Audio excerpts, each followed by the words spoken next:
चलिए अभी बात करते हैं हमारे आज के टॉपिक पर्पस ऑफ असेसमेंट के बारे में। बाईपास पर जाने से पहले हमें ये भी पता होना चाहिए कि व्हाट इज असेसमेंट।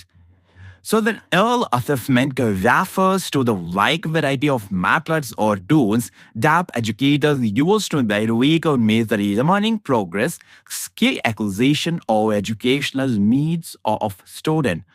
सो असिस करने के लिए टीचर अलग अलग तरह के मैथड्स अलग अलग तरह के टूल्स का यूज करते हैं। क्यों यूज किया जाता है कि हम बच्चों की जो भी लर्निंग प्रोग्रेस है उसको इवेलुएट कर सके, उसको हम माप सके कि बच्चे की जो प्रोग्रेस है वो कितनी हो रही है।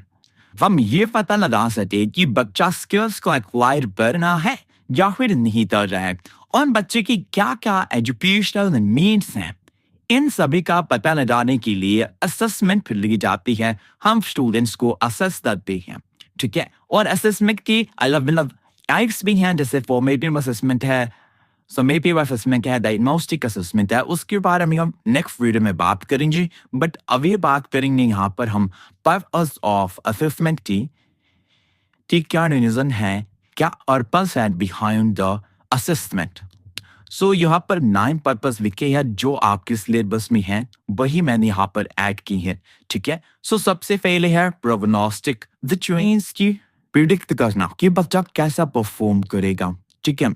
सेकेंड है मॉनिटरिंग ऑफ लर्निंग, कि फिगर को ये अंडरस्टैंड करना है कि स्टूडेंट क्या लर्न कर रहा है, what is the actual learning of student, ठीक है।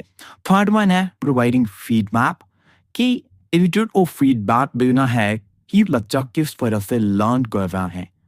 एंड नेक्स्ट पॉइंट है सिलेक्शन, विच मीन्स की टीचर को सेलेक्ट करना है बच्चों को उनके अचीवमेंट की बेसिस पर। वो किसी कोर्स ने दिया, आप उनको सिलेक्ट कर सकते हो, ठीक है। नेक्स्ट पॉइंट है प्रमोशन। प्रमोशन का मतलब होता है कि आपने स्टूडेंट्स को एक स्टैंडर्ड से नेक्स्ट स्टैंडर्ड में प्रमोट करना। सो ये भी पार्ट पर असेसमेंट का। एंड नेक्स्ट पॉइंट है प्लेसमेंट। प्लेसमेंट का भी वही मीन है कि आपको बच्चे को किसी और कोर्स में बेस करना, जो उसकी अचीवमेंट्स हैं तुम क्या पढ़े, ठीक है। नेक्स्ट पॉइंट है सर्टिफिकेशन। सर्टिफिकेटिंग के मतलब आपको बच्चे को सर्टिफाई करना है, कुछ अवार्ड्स देनी है, ग्रेड्स देनी है, जो भी आपका कोर्स होगा उसके एंड में। And next point is grading, ये बच्चों के जो भी परफॉर्मेंस है उनके बेसिस पर उनको इवेलुएट करना। ग्रेडिंग आप किसी भी बेसिस पर कर सकते हो, परसेंटेज दे सकते हो, उनको मार्क्स दे सकते हो, ठीक है। And last point is diagnostic.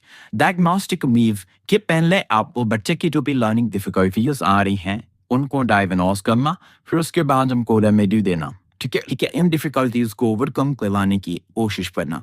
So you have 9 purpose of assessment जिनके बारे में अभी हम डिटेल में बात करेंगे। So first one is prognostic purpose of assessment. So prognostic assessment act as a mean or estimation and prediction of the future career. कुछ US के प्रोग्नोस्टिक असेसमेंट उस तरह से काम कर रहा है कि हम प्रिडिक्ट कर पाएं कि बच्चा फ्यूचर में कैसा करेगा, ठीक है। हम पहले से ही ये अनुमान में डाले कि बच्चे की जो लर्निंग होगी वो किस तरह से होगी। And prognostic assessment combine basic aspects taken from an assessment of learning process and try to formulate a diagnosis for those students' future. जो प्रोग्नोस्टिक असेसमेंट होती है उसमें बेसिक एस्पेक्ट को हम कलेक्ट करते हैं, जो भी बच्चे का लर्निंग प्रोसेस है वहाँ से हम उन एस्पेक्ट्स को कलेक्ट करते हैं और हम ट्राई करते हैं कि फ्यूचर में और भी लर्निंग डिफिकल्टीज ना आए, हम उनको डायग्नोज करने की कोशिश करते हैं, ठीक है। और एक प्रोग्नोस्टिक टेस्ट भी लिया जाता है जिससे हम ये प्रिडिक्ट कर पाते हैं कि बच्चा कितनी अच्छी तरह से परफॉर्म कर पाएगा जो भी आप कोर्स करवा रहे हो उसने। So this is the first purpose of assessment, ये हमें प्रिडिक्ट करना है कि बच्चा किस तरह से परफॉर्म करेगा। So this is point 1। Now, second point is monitoring of learning. So, monitoring means कि teacher understand पर पाए कि what impact your learning of students, कि बच्चा क्या सीख रहा है। Okay. So, monitoring enables the teacher to understand the actual learning of students. Second point, monitoring indicates the effectiveness of learning, कि इफेक्टिवनेस कितनी है लर्निंग की, जो आप करवा रहे हो वो किस तरह से इफेक्टिव हो रहा है बच्चों के लिए. अवर फीडबैक टू स्टूडेंट्स, मॉनिटरिंग में आप फीडबैक भी प्रोवाइड करते हो कि बच्चों ने क्या सीखा ना. नेक्स्ट पॉइंट है Asaf how has student have learn.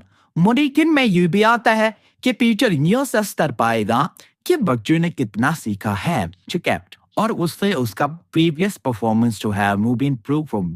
क्योंकि आम बच्चे को फीडबैक बोल दिए ये आपकी परफॉर्मेंस इस तरह से है, अगर कोई दिक्कत आती है तो आप उसको बताओगे और उससे बच्चा अपनी परफॉर्मेंस को इम्प्रूव करने की कोशिश करेगा.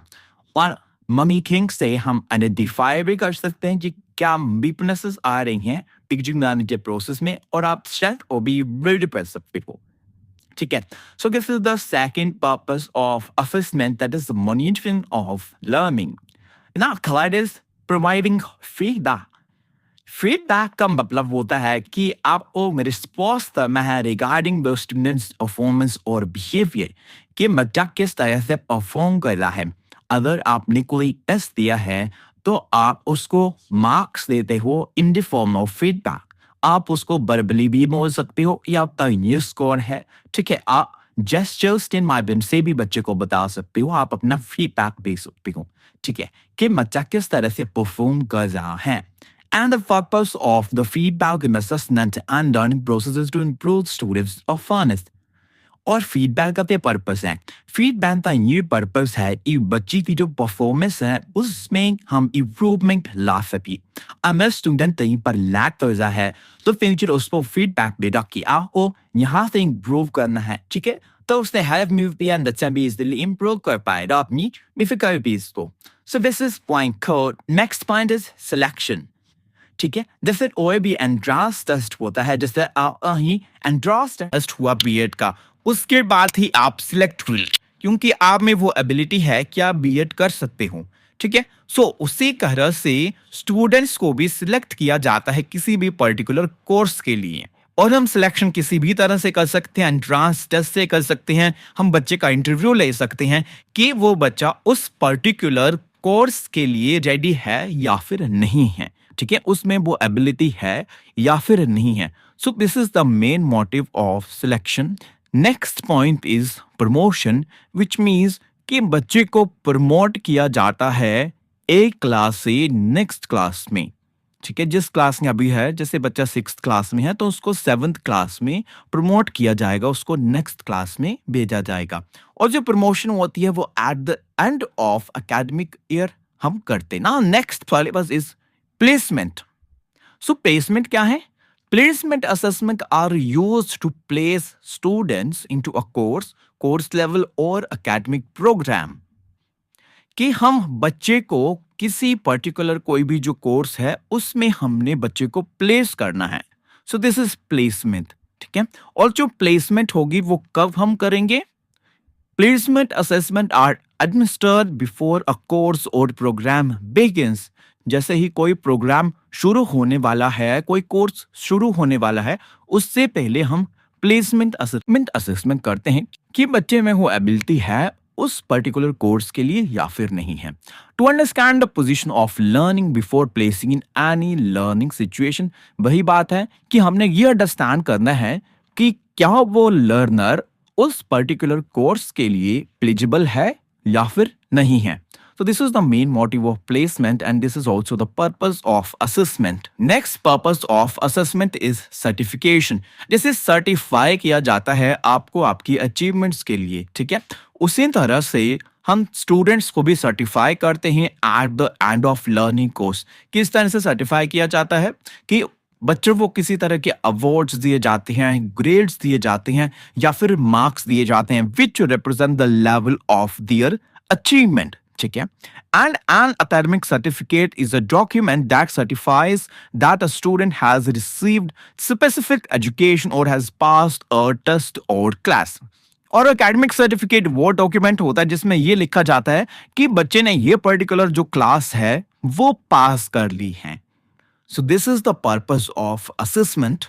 Next purpose of assessment is grading, कि हमें ग्रेडिंग करनी है, हमें बच्चों की जो भी परफॉर्मेंस है उसको हमें इवेलुएट करना है, और वो हम किसी भी फॉर्म में कर सकते हैं, जैसे परसेंटेज की फॉर्म में हम मार्क्स भी देते हैं, या फिर लेटर ग्रेड्स भी, जैसे ABCD ग्रेड्स भी दिए जाते हैं। And grades are usually given on activities, जैसे कि कोई प्रोजेक्ट दिया है आपने बच्चे को करने के लिए, उसमें आप ग्रेड्स दे सकते हो। असाइनमेंट दी है आपने किसी भी टॉपिक पर, उस पे ग्रेड्स देते हो आप।